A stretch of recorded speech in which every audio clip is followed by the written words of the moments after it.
Grüß, willkommen in einem Fragens video. Welcome to yet another exciting video, in this case part 27 of my battle series of videos. This is the third of my Poland Campaign 1939 series of videos. In this video I'll be comparing each of the sides in the campaign, in this case looking at the German military forces. There were two key factors in the German successes of 1939 to 41. That was the Mechanised Force and the Air Force. The history of the formation of the German Mechanised Forces is an interesting one. Guderian covers this very well in his Panzerlieder, however briefly I'll describe it here. Like many armies after World War I, the German army was dominated by the old school of thought. This basically said the infantry was the backbone and the cavalry was the eyes and ears of the army. When tanks came into the scene, there was an attempt to merge this new weapon into the old military theory. As a result, you had the infantry support tank and the cavalry tank coming into being. This was especially obvious in the French and British armies. The idea was that a heavy, slow tank would support the infantry in attacking prepared positions, and a light mobile tank would take the place of cavalry, or work with cavalry. Initially, the infantry support school advanced ahead, while the cavalry school floundered because of the cavalry's opposition to tanks and their love of the horses. While this was all occurring, a new school of thought began to rise, the thought of using tanks in a massed, fully mobile and self-sufficient formation.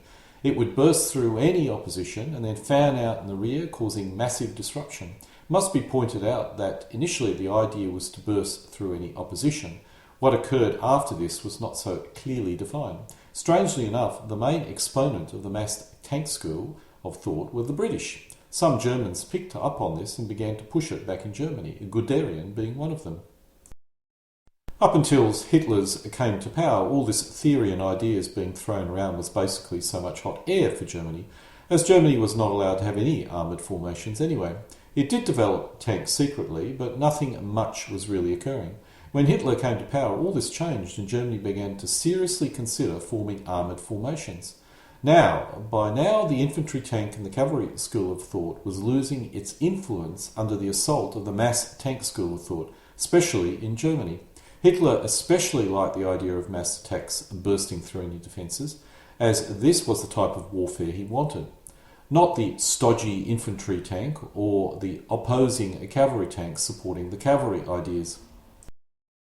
In 1935, the ideas were put to a test when a training for armoured formation was formed out of any mechanised formations that existed in the German army and used in military manoeuvres. Its success was so great that the whole idea of forming panzer divisions won the day, and 3 panzer divisions were formed in 1936, the 1st, 2nd and 3rd.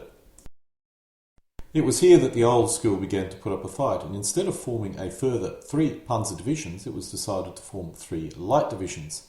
These were basically the old 3 cavalry divisions and consisted of motorised troops supported by a panzer battalion and a strong armoured reconnaissance regiment. This represented the cavalry officers' attempt to get some of these new toys to play with. The infantry were not to be outdone, and they decided that fully motorised infantry were required, so that by 1936 2 motorised infantry divisions were formed, and by 1938 a further 2 were formed. These were simply infantry divisions on trucks. Finally, they also began to lobby for small armoured formations to support them, and in late 1936 a Panzer Brigade was formed, the 4th Panzer Brigade. Its job was to closely support the infantry using the infantry tank school of thought. The SS also had its say here, and Hitler wanted to form some SS mechanised formation. The Leibstandard Adolf Hitler Motorised Infantry Regiment was formed, which was followed by 2 others by 1939. These were simply motorised infantry regiments. In 1938, the 2 additional motorised infantry divisions, 2 additional SS motorised divisions, a 4th light division and 2 peacetime panzer divisions were formed. The panzer divisions were mobilised soon after. By 1939, a 7th Panzer Division was being mobilised and was thrown into action before it was ready in Poland. While this was occurring, the Panzer School of Thought had continued its battle against the cavalry and infantry and had made some significant victories, or had some significant victories. First of all, most of the Panzer Brigades were used to form the 4th and 6th Panzer Division, so the infantry lost its infantry tanks.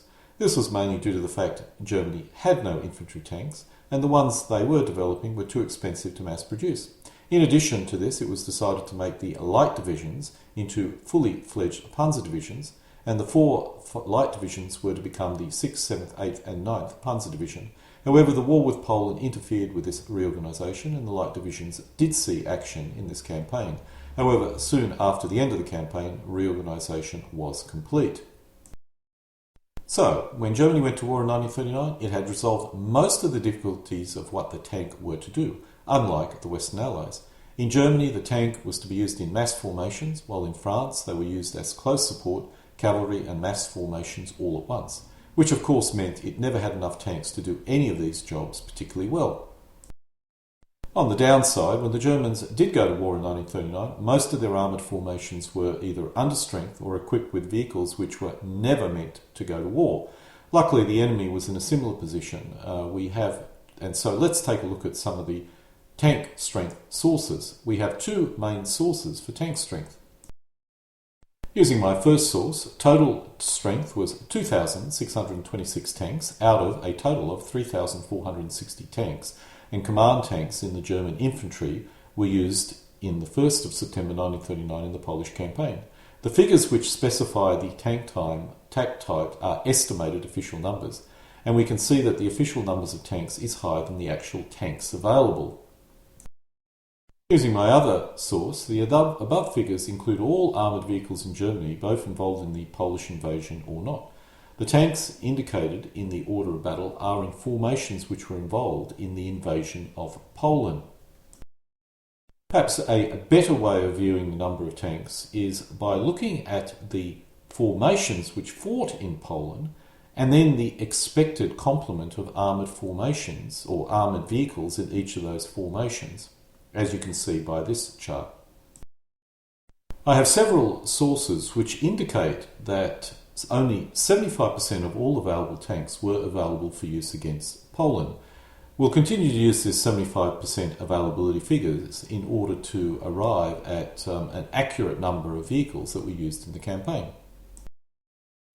We are fairly sure that the reconnaissance battalions of most non-mechanised divisions were equipped with the KFZ 13/14, and for the four motorised divisions, the SD-KFZ 221 was used. The question is, what sort of armoured cars did the light divisions have? If we assume they will be either SD-KFZ 221, 222s or 223s, then we have a total of 468 light armoured cars. The infantry was 718, of which only 75% were available. This gives us a number of about 538, which is higher than our expected figure of 468, but not unduly higher. As for the heavy 8-wheel armoured cars, we can account for 192 out of an infantry of 307. Again, 75% of 307 is 230, which is again higher than our figure of 192. All in all, we can account for about 636 armoured cars out of a total infantry of 1,025. Either there were more armoured cars in the West than expected, or there were armoured cars in other formations, or possibly back being fixed or maintained, or in some sort of storage that we're not aware of. Let's now look at the German artillery. When we look at different weapons, we need to look at two very different factors: the weapon itself and the doctrine that dictated the use of those weapons. German artillery was not the weapon that it was for the Western Allies. This was due to several factors, not least being the decentralised policy giving each level of command its own heavy weapons. Although this meant a faster response to requests for fire, considerably less could be delivered on a single point than a Western unit would be able to do. A key factor in bringing down artillery fire was observation posts, or groups of men in communication with the artillery formations who could call down fire and correct it if required. Each German battery had two types of observation posts: forward OPs, manned by forward observers, FOs, and the ordinary kind, manned by the observation officers and battery commanders.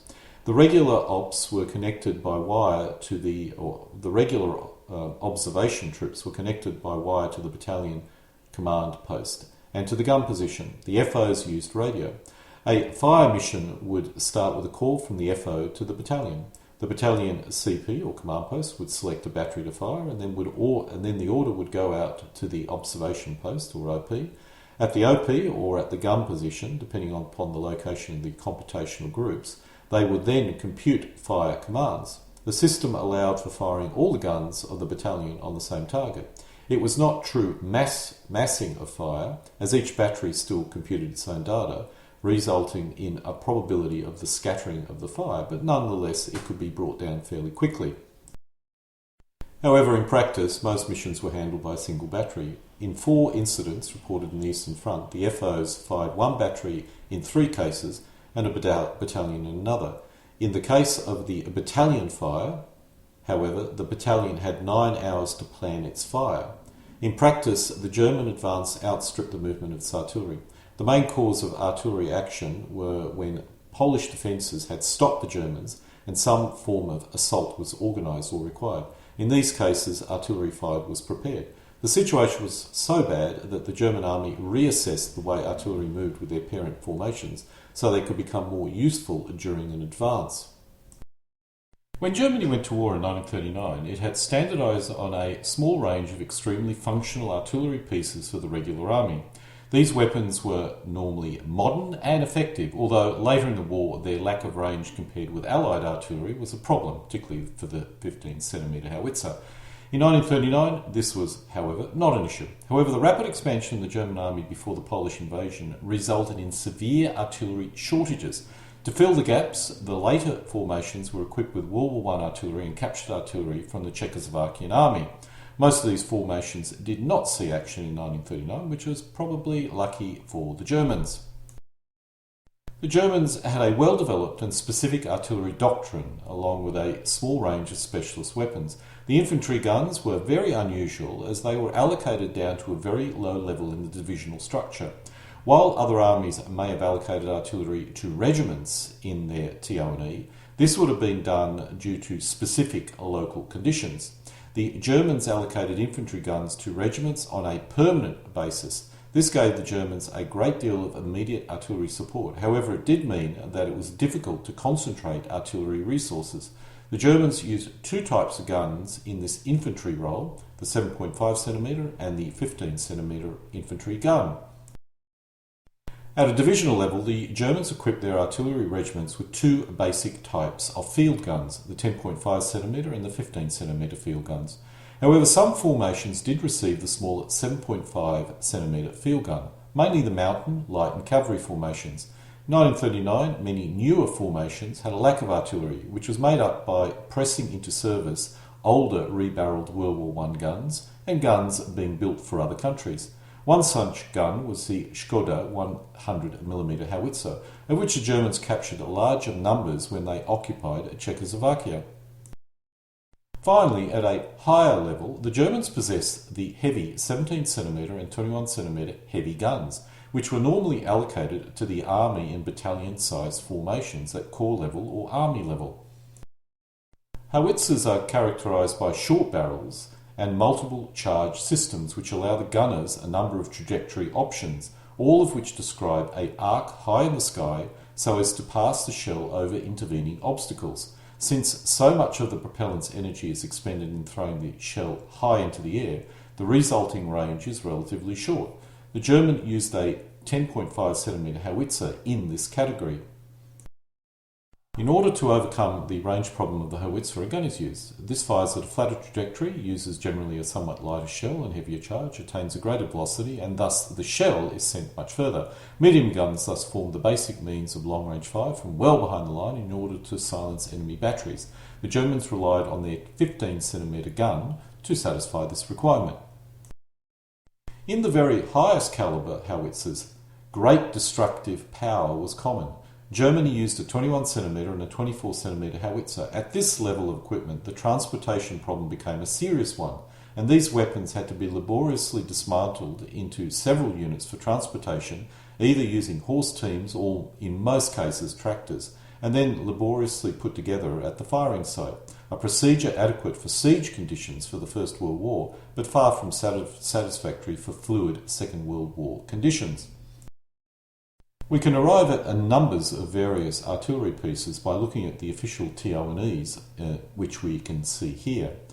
Many of the 10.5cm howitzers were replaced with older World War I vintage 70.5cm and 10cm guns.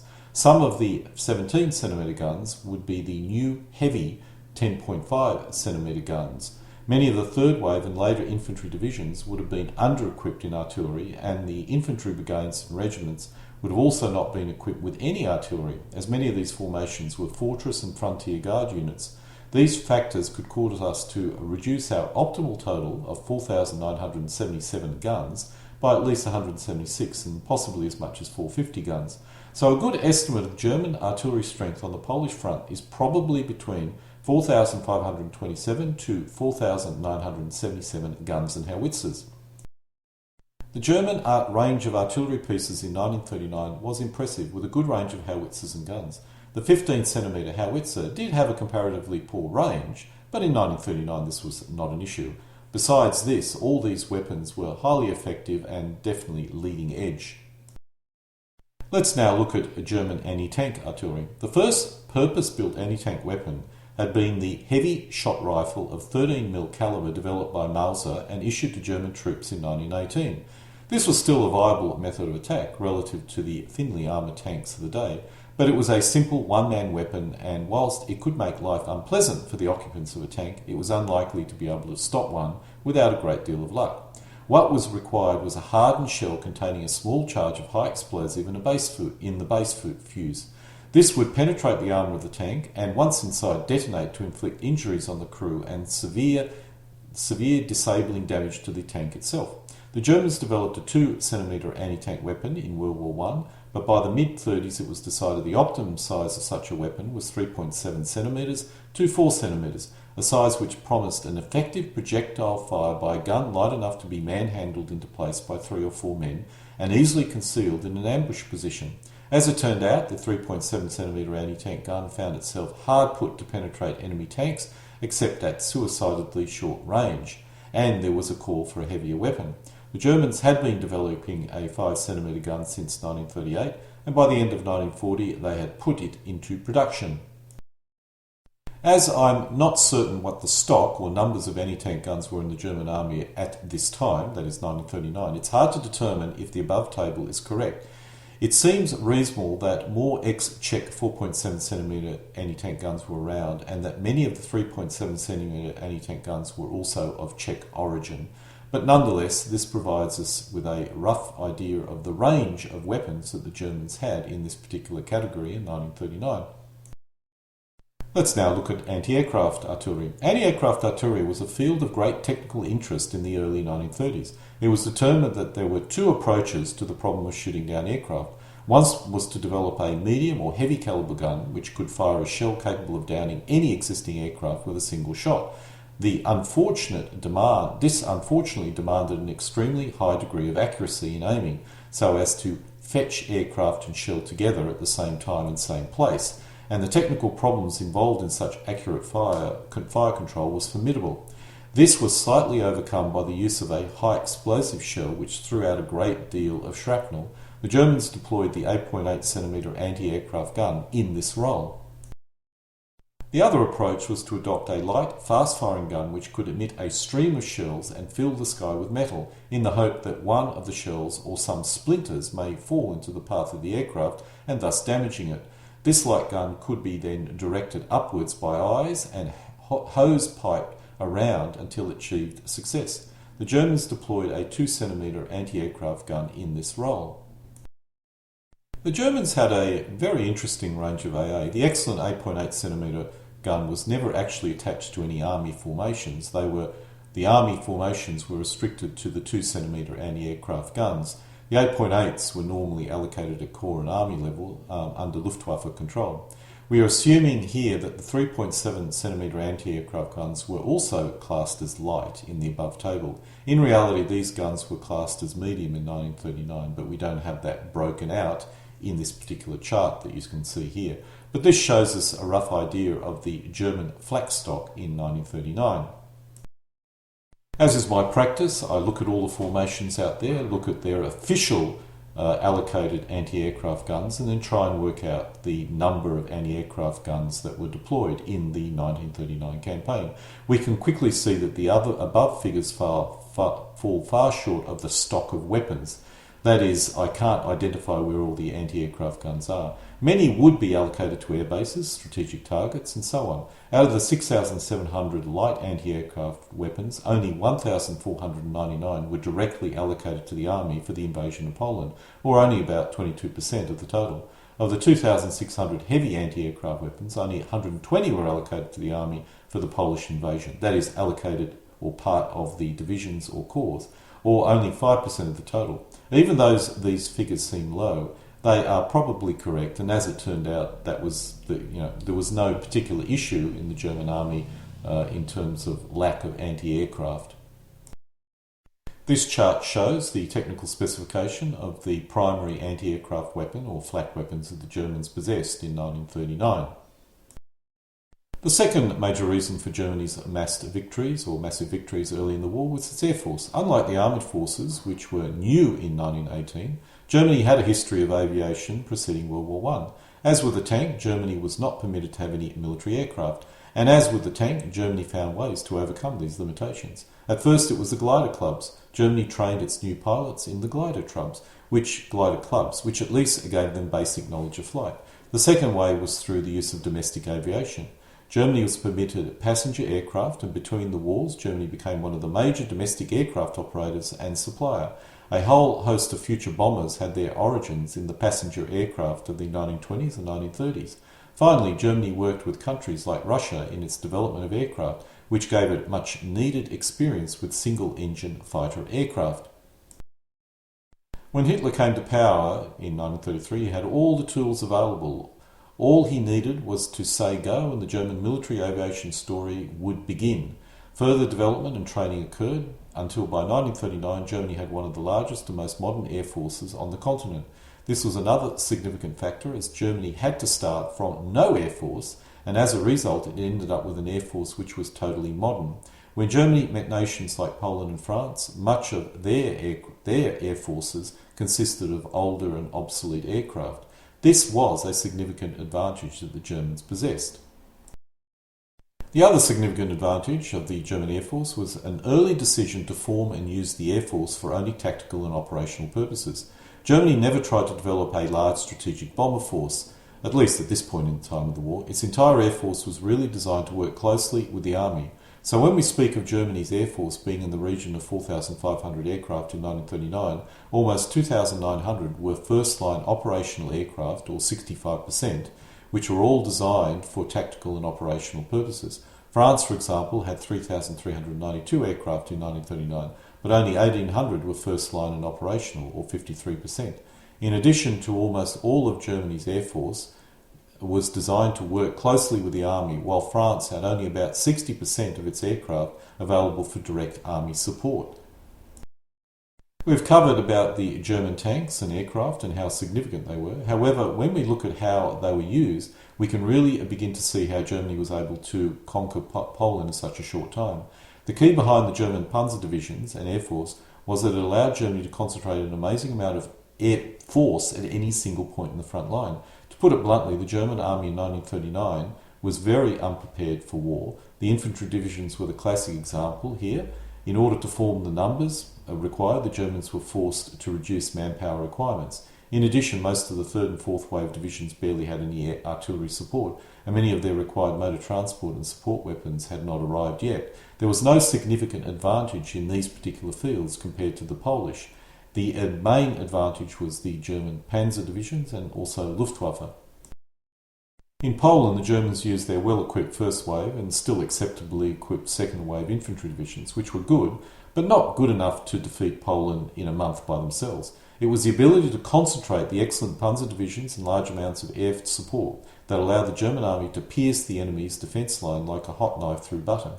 Then the German infantry could be moved in to mop up the demoralised enemy.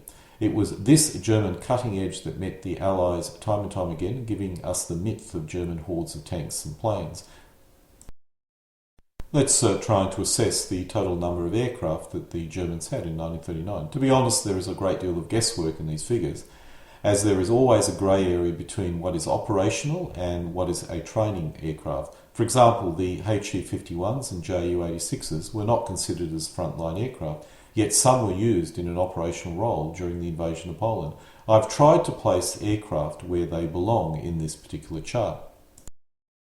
The figure of 2,640 aircraft is about right for the number of first-line aircraft available. The Germans only deployed a few fighters against Poland, the rest being allocated to the defence of Germany from a possible Allied air offensive. Occasionally, some of these home defence aircraft intervened. Most of the bombers would have been sent east, although based on the above figures, there was still a healthy amount of bombers elsewhere, particularly on the Western Front. This shows a chart of all the aircraft the Germans used in 1939. The range of German aircraft used in the Polish campaign was impressive, with a good mix of some very modern aircraft, such as the Bf-109 and the highly effective Ju-87. There were some older aircraft here, such as the HS-123, although even in this case, the role of the HS-123 was perfectly suited to such an old aircraft, which was still effectively a biplane. The Germans had a very good story when it came to the Luftwaffe in 1939. We'll be drilling down into the exact deployments of the various forces during the campaign in later videos, but this shows an approximate deployment of both forces just before the Polish campaign began. And so we come to an end of this part 27 of my military history videos covering the Polish campaign in 1939. This video, the fourth in the Polish campaign series, covers the German armed forces in some level of detail. Alle guten Dinge kommen zu einem Ende.